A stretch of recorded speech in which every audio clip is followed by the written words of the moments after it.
Hello, আসসালামু আলাইকুম। আমি সৌদি প্রবাসী, সৌদি কৃষক আপনাদের মাঝে আজকে একটা নতুন ভিডিও নিয়ে আসলাম। আজকে দেখাবো আমরা কি করে ক্ষেত থেকে ঢেঁড়স সংগ্রহ করি।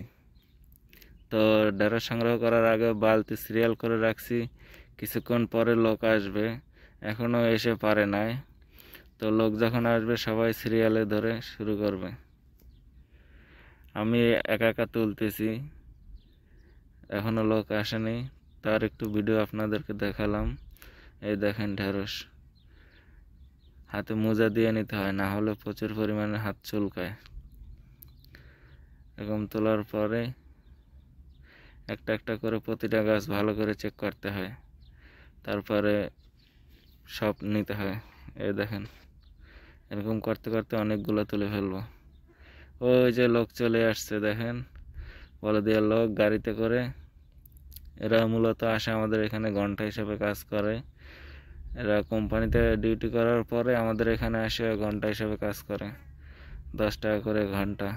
এই কিছু জমা করে ফেলছি, ওরা আসতে আসতে এই তো সবাই সিরিয়ালে তুলতেছে। 20-25 জন এসে প্রতিদিন আমাদের এখানে কাজ করে, সবাই সিরিয়ালে তুলতেছে, সবাই ভালো করে চেক করতেছে। আমি একটু মাঝে ভিডিও করে নিলাম আপনাদেরকে দেখানোর জন্য। এটা তুলতে 2 থেকে 2.5 ঘন্টার সময় লাগবে। এখন যেহেতু একটু কম আছে ঢেঁড়স, যখন বেশি হয় তখন আরো বেশি সময় লাগে।